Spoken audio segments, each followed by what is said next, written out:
Bagaimana kabarnya hari ini? Mudah-mudahan semua dalam keadaan baik ya, amin. Alhamdulillah kita masih dipertemukan kembali di kegiatan belajar mata pelajaran IPA dalam keadaan sehat walafiat. Tentunya kita harus tetap selalu bersyukur pada Allah Subhanahu wa Ta'ala yang telah memberikan begitu banyak nikmat kepada kita sampai detik ini.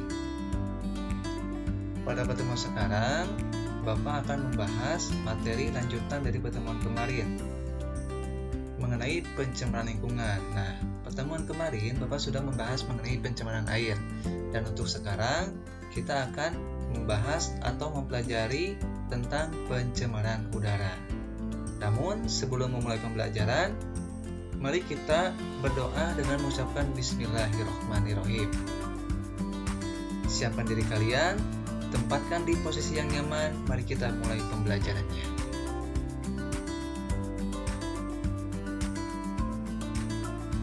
Oke, perhatikan gambar-gambar berikut. Nah, Bapak punya 4 buah gambar. Jadi sebelum kita mempelajari materi mengenai pencemaran udara, Bapak ingin kalian memperhatikan dan mengamati dengan seksama 4 buah gambar ini. Temukan informasi apa yang bisa kalian dapat setelah mengamati gambar-gambar berikut.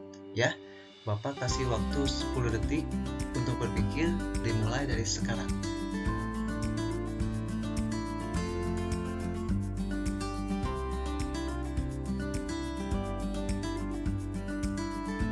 Selesai.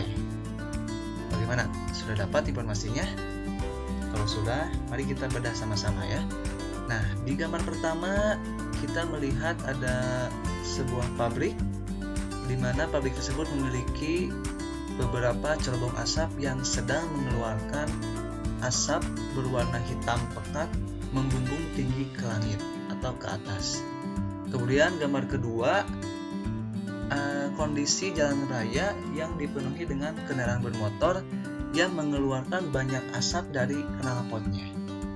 Kemudian gambar ketiga, itu sedang terjadi pembakaran sampah di sebuah lahan yang dimana hasil pembakarannya itu menghasilkan asap hitam yang.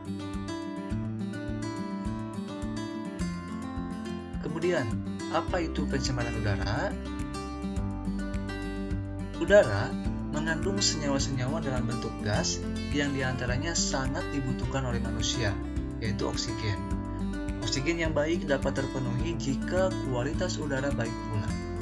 Jika udara mengandung senyawa kimia atau substansi fisik maupun biologi yang memberikan dampak buruk bagi makhluk hidup, maka dapat diartikan telah terjadinya suatu peristiwa pencemaran udara.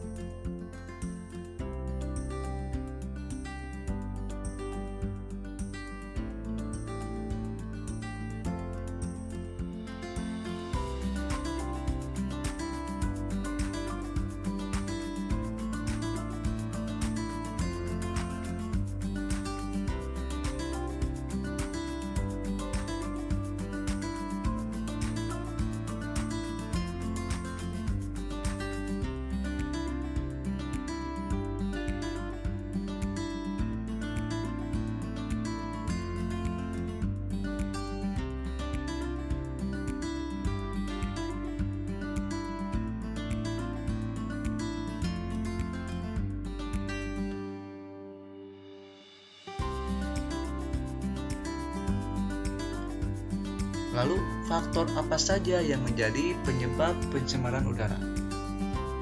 Pertama, faktor dari aktivitas alam. Misalnya, satu, kotoran dari hewan ternak. Jadi, kotoran-kotoran yang dihasilkan oleh hewan ternak mengandung senyawa metana yang dapat meningkatkan suhu bumi dan berakibat terjadinya pemanasan global. Proses yang serupa terjadi pada siklus nitrogen di atmosfer. Faktor yang kedua yaitu bencana alam seperti gunung meletus atau kebakaran hutan. Jadi pada saat terjadinya gunung meletus dapat menghasilkan abu vulkanik yang mencemari udara sekitar yang berbahaya bagi kesehatan manusia maupun tanaman. Adapun kebakaran hutan yang terjadi akan menghasilkan karbon dioksida dalam jumlah banyak yang dapat mencemari udara dan berbahaya bagi kesehatan hewan maupun kesehatan kita sebagai manusia. Faktor selanjutnya yaitu faktor yang paling banyak terjadi, yaitu faktor aktivitas manusia. Pertama, pembakaran sampah. Kedua, asap-asap hasil dari industri atau pabrik. 3. Asap dari kendaraan. Keempat, asap rokok. Dan terakhir, jika ini terus terjadi, maka dampak apa yang dapat ditimbulkan dengan adanya peristiwa pencemaran udara? Pertama, menimbulkan berbagai penyakit diantaranya ISPA atau infeksi saluran pernapasan. Kedua, terjadinya peristiwa hujan asam yang dapat merusak banyak tanaman dan pohon. Bahkan jika terkena kulit manusia, itu dapat merugikan juga. Ketiga, terjadinya peristiwa efek rumah kaca yang diakibatkan oleh menumpuknya gas karbon dioksida di atmosfer bumi sehingga membentuk semacam lapisan yang menahan panas bumi keluar dari planet bumi. Akibatnya, suhu planet bumi semakin meningkat atau menjadi semakin panas. Keempat, rusaknya lapisan ozon oleh gas CFC yang berasal dari kulkas, AC, dan alat pendingin lainnya.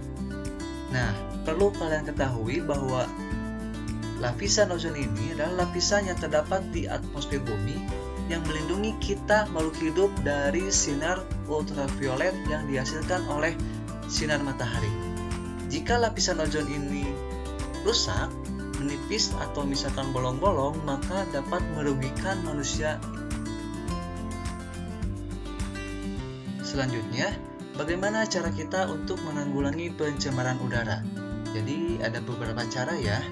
Pertama, mengurangi penggunaan kendaraan bermotor. Apabila kalian ingin berpergian, maka alangkah lebih baik menggunakan alat transportasi umum daripada menggunakan alat transportasi pribadi. Itu cara kita untuk mengurangi penggunaan kendaraan bermotor. Kedua, menanam banyak pohon. Nah, pohon ini punya fungsi untuk menyerap gas karbon dioksida dan justru dia akan mengeluarkan gas oksigen yang memang diperlukan oleh manusia untuk bernapas. Ketiga, hindari membakar sampah sembarangan. 4. Membiasakan untuk hemat energi.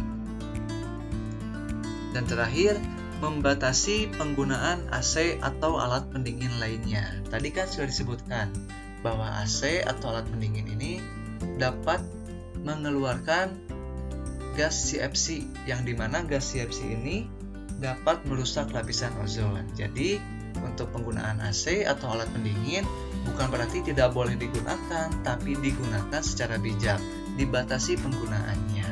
Begitu.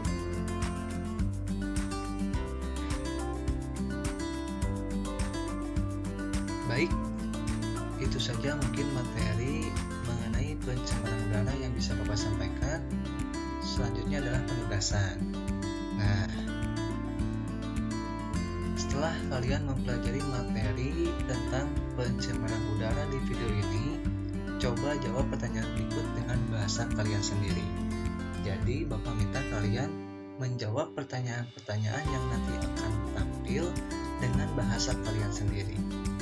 Namun, tentunya kalian harus menonton dan memperhatikan penjelasan yang Bapak sampaikan di video ini dulu, baru kalian bisa menjawab pertanyaannya. Pertama, pada saat seperti apa kamu bisa menyimpulkan bahwa udara di sekitar lingkungan sudah tercemar? Kedua, faktor penyebab pencemaran udara ada dua, yaitu faktor alam dan faktor aktivitas manusia. Maka jelaskanlah A.